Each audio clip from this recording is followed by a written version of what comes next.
Hey everybody, thanks for joining Tony and I for the latest episode in our 20 for 20 series. Today we're talking Alabama's toughest opponent, but before we get into that, Tony, why don't you remind everybody what the schedule looks like next year? Sure. Starting off, it'll be the neutral game, the season opener against USC in Arlington, Texas.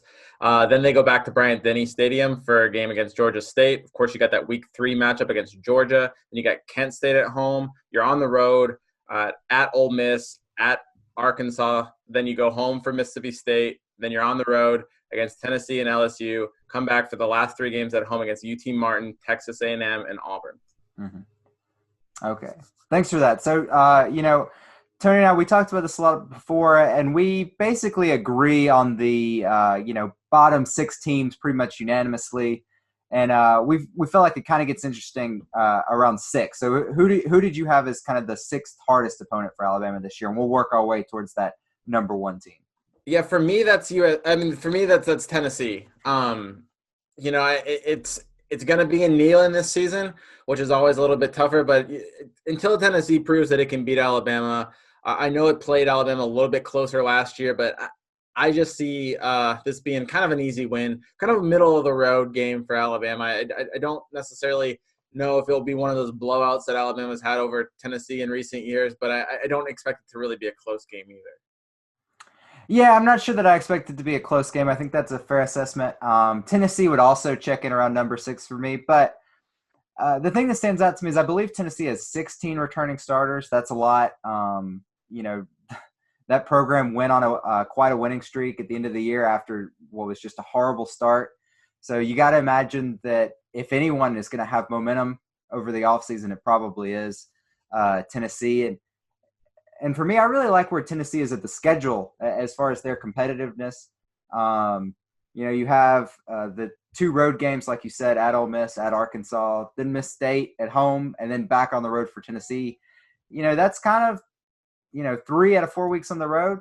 I could see how that might, add a little difficulty to that matchup. You're right up on a bye week too. That game right before bye week is never it's never a given because I think at that point in the season you're pretty tired.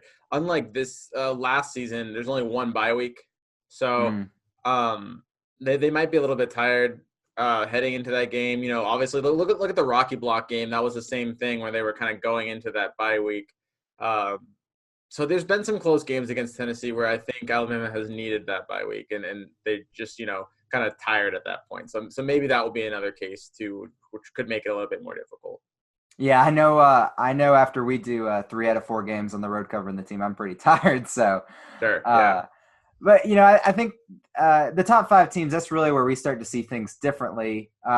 Who's that team for number 5 that you think this is where we start to get where okay, we need to be watching this game, or Alabama does anyway. Yeah, so I said Alabama doesn't lose to Tennessee. Well, Alabama doesn't lose to openers with Nick Saban. So I had USC at number 5. The reason why I put it ahead of Tennessee is just because it's early in the season, and who knows, maybe Alabama still has some growing pains. That being said, I just really don't see them dropping this opener. Players are going to be hyped for it. It's a big time school, even though USC might not be at the talent level of Alabama. It's still a school that kind of wakes you up, and it's a tradition-based program that you see USC on the schedule, you get up for it.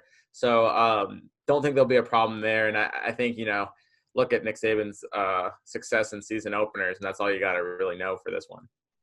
So yeah, I looked at this and my gut, I immediately dropped USC to like 6 or 7. But then I actually thought about the game. I don't know. For me, and I'll go ahead and spoil it, I have USC all the way up at 4. I Oh, think, USC has a couple really good wide receivers back. 2 of their top 3, most notably Amon Ross St. Brown. I hope I'm getting that name right. He can call me and let me know if I'm getting it wrong.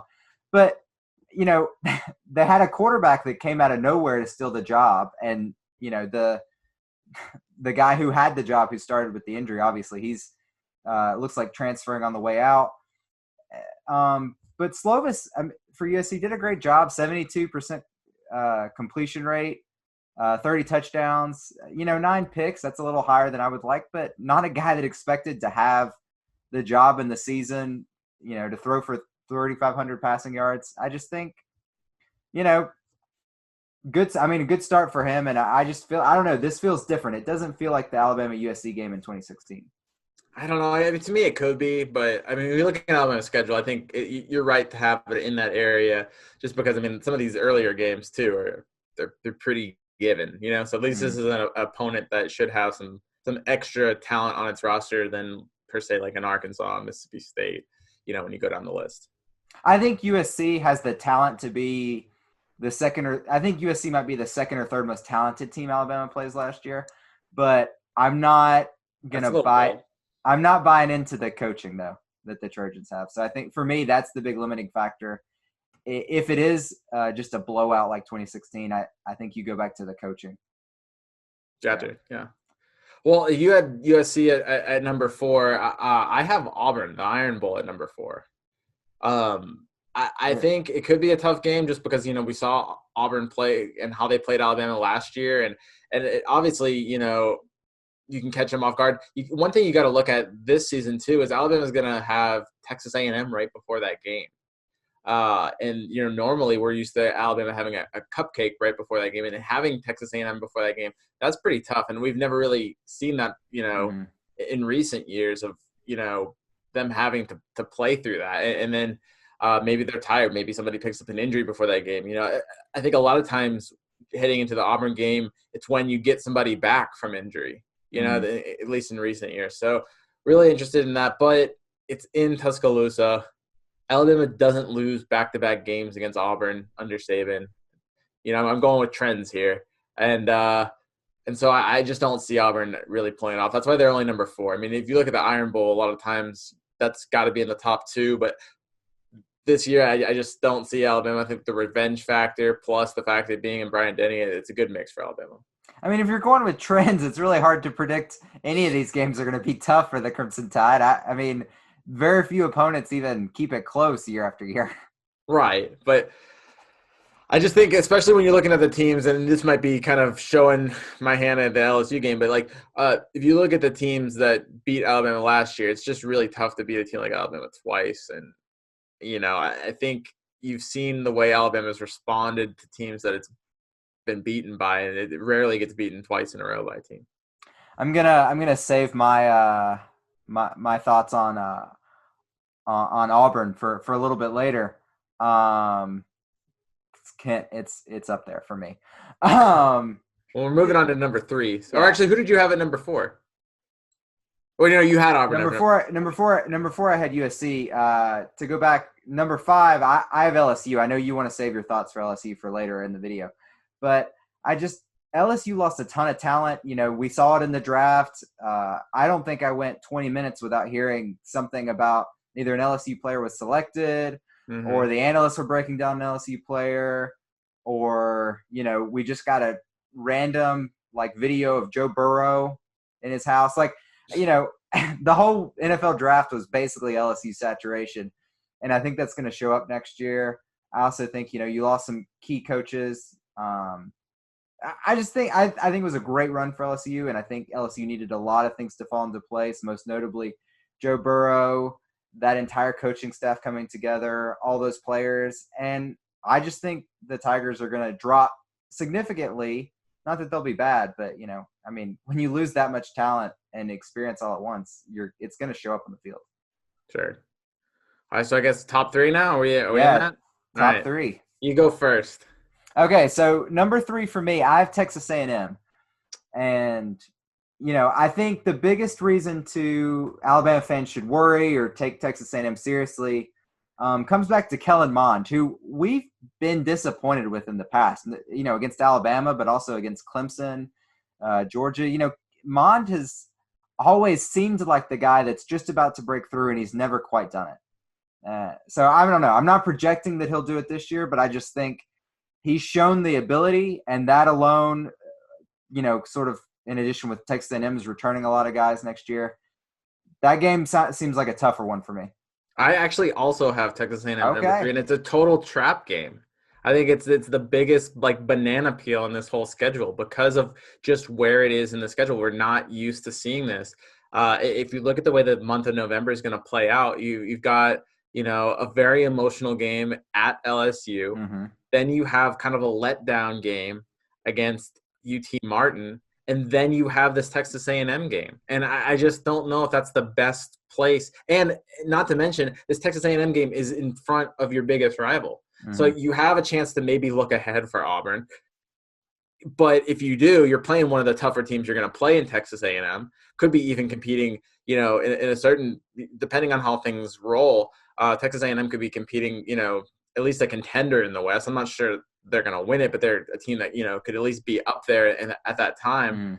So if, you enter this game, maybe still a little bit beaten up from LSU, not really there because you just played a cupcake, and maybe also looking ahead to Auburn, that's a real tough mix. And so you mentioned Mond. He's an experienced guy, and he's a guy that, has kind of, his last trip to Bryant-Denny, he kind of made some noise. And so, I mean, he's never really put it totally together against Alabama, but he's a guy that could at least maybe hurt Alabama, and you never know what kind of state Alabama is going to be in at that point. So, I think a definite, a danger red flag game for Alabama. Yeah, I get what you're saying. Obviously, A&M in November, the week before the Iron Bowl, is probably a lot tougher than A&M earlier in the season, early October or September even, which I think is when it's traditionally fallen since the Aggies joined the conference. But I just think I think the switch is going to have a lot more impact on the Iron Bowl itself than the Alabama A&M game. I think you always see A&M play LSU hard around this time. Mm-hmm. If I'm not mistaken, that's usually a good game, and that's in November. So you got to think maybe just the Aggies notoriously hit their stride a little bit later, and that could really hurt Alabama as well. I didn't think about that. That's a good point. That that could play into it. That A&M could be. There are certain teams that just tend to peak later than others, and maybe A&M is one of those. So that leaves us with the top two, and this is where the agreement stops here. Tony, I'm going to go ahead and jump in. I have Georgia not in the top spot like a lot of people would expect. I have Georgia 2. The Bulldogs, they don't have a quarterback. I mean, they have a quarterback. Everyone has a quarterback. They even have a guy with experience, but he played at Wake Forest last year. He played in the ACC, so he's new to Georgia. He hasn't practiced with his teammates so far. He may not practice with his teammates until the fall. And also, Georgia lost just most of its offensive starters. It's only got 2 or 3 guys coming back on offense, returns a lot of defensive guys, which is why I have it at 2 even. But I don't think Kirby's got a real chance in this game. I think Kirby's chances to beat Saban are behind him, and I don't know. I just don't see it. I don't know how you can say Georgia doesn't have a quarterback. I mean, Jamie Newman's a pretty good quarterback. I don't know if he's settled. Maybe he's not as – we'll see if he's as good as what he's being hyped up to be. But they definitely have a quarterback. I think the biggest part of your argument is the fact that maybe they won't be as accustomed to him, and maybe he won't be as accustomed to them. And you got to remember this game's in week 3 of the season. So will he be ready for that trip to Alabama? Because that's a big ask. It's also in Bryant-Denny Stadium. So, add that to the list of adversity Georgia's going to be facing early as they, try to get used to a new quarterback. But on the same flip, what happens if Alabama doesn't figure things out early? I mean, look, you've got a secondary that needs to replace, 4 to the 5 starters in the nickel unit.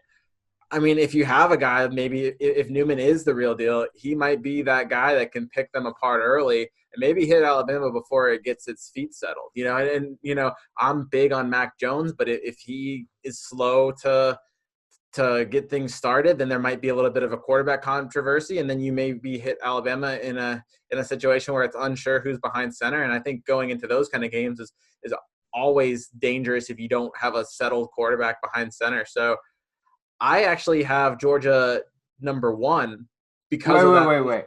I've got to stop you before you move on to why Georgia's the best team and they're so great. I think we just went 10 minutes without you mentioning Mac Jones in a video.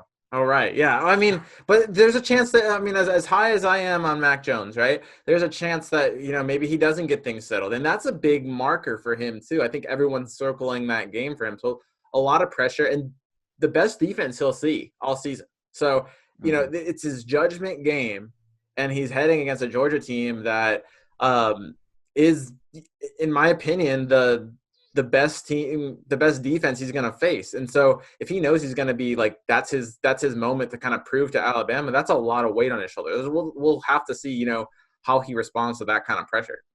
Yeah, I agree. I think the biggest matchup we see that's sort of different is you have a lot more faith that the Georgia's offense with a new quarterback will just sort of be able to have success against a young secondary. But I just think Dylan Moses is back. And to me, that kind of changes it. I think Alabama's defense can kind of weather a younger, inexperienced secondary in week 3. And I think Mac Jones has enough experience at this point that, Georgia's probably the best defense he'll see all year. But if Alabama probably doesn't have to score that much in this game to win. So for me, this is the second hardest game. So for you, who did you have in the number 2 spot since you had Georgia? I had LSU. Obviously, that's the last team I have left. And I just think before we move on to your number 1 pick, I just think that game being at LSU matters. They didn't lose everyone, of course. They have Jamar Chase, and Miles Brennan looks like a capable guy behind. They've got enough time to break in Miles Brennan, and they've got some offense returning. And you look at the way Aranda does defense, I think they're going to have a capable defensive side as well. Obviously, they'll have Stingley at cornerback. So there's talent still there. They're kind of like Alabama. They're always going to have the talent there. And I think the fact that it's, in Death Valley, that's tough to play. You can't just take that for granted. I know Alabama's done very well, but maybe this is a new LSU attack. And maybe this LSU team's different, and maybe they're ready to kind of take that next step and really become the perennial team in the SEC West. I don't expect them to do that.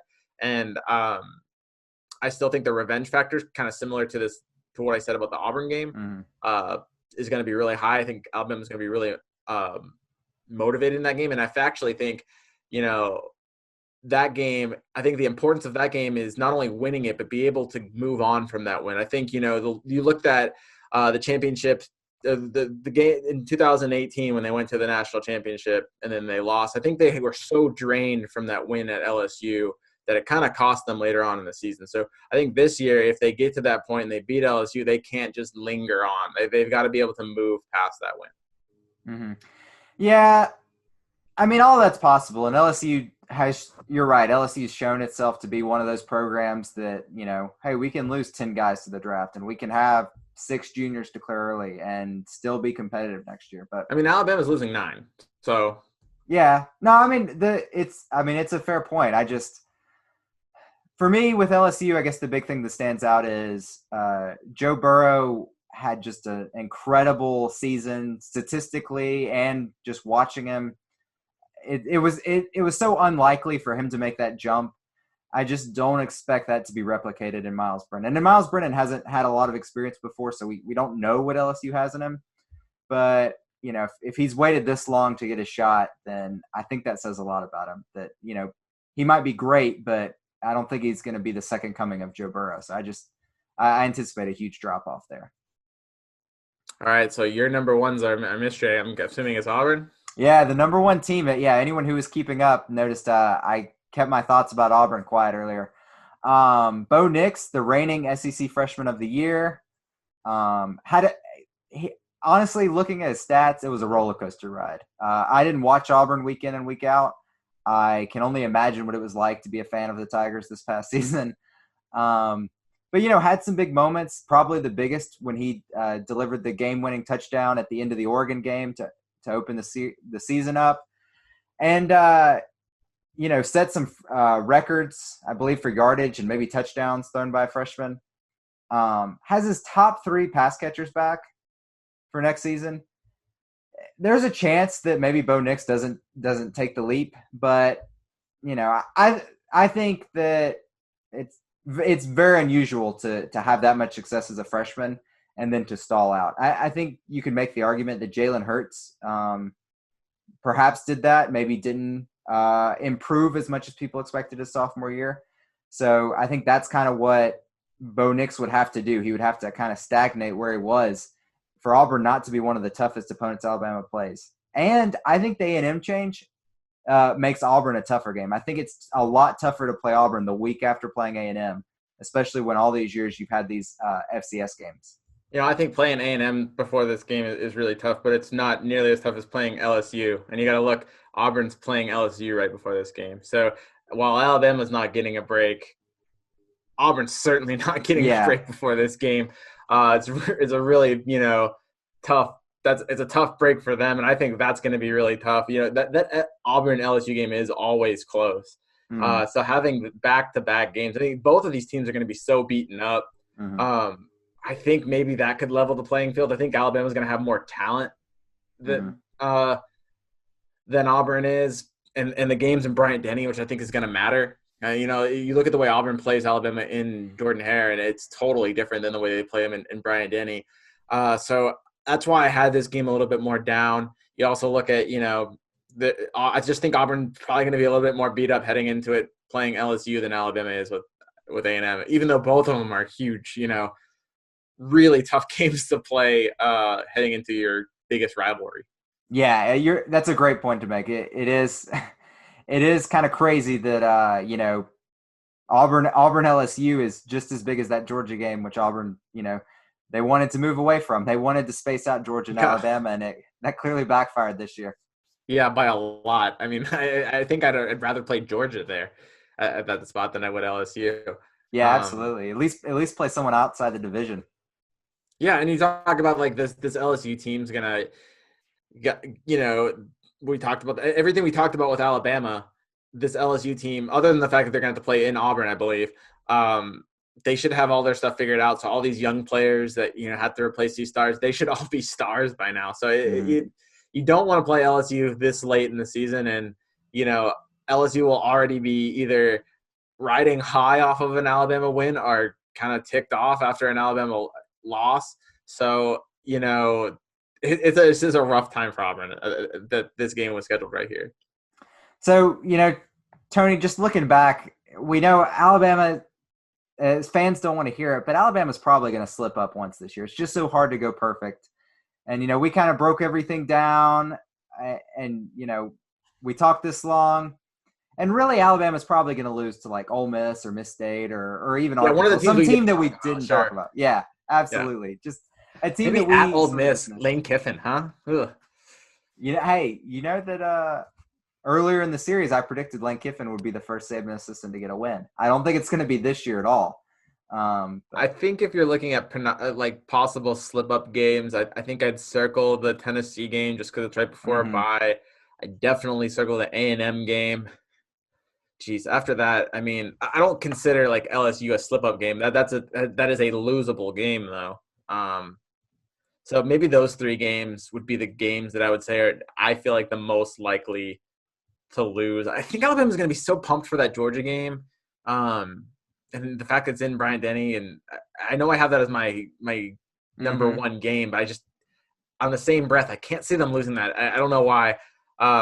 Maybe I should have put LSU first, but I'm going to stick with Georgia. But I just cannot see them losing that Georgia game. Yeah. I mean, I think if we went through it, we wouldn't – I don't know that we'd predict Alabama to lose any of these games. We just know it's going to happen at some point. So we do want to hear, feedback from y'all. What game are you – let's put it this way. What game are y'all most nervous about when you look at the schedule next year? Obviously, Georgia, pretty big early in the season, a good test for Mac Jones or maybe even Bryce Young. Auburn, I know, has a lot of Alabama fans. Maybe they don't want to admit it, but that's always a nervous week. The Iron Bowl, crazy things have happened in that game. Or maybe you're like Tony and, you have some purple and gold in your closet and you think the Tigers are going to be good this year. But definitely let us know. Like and subscribe. Accuse Tony of actually being an LSU fan on the message boards. That would be great too. But thanks for joining us today.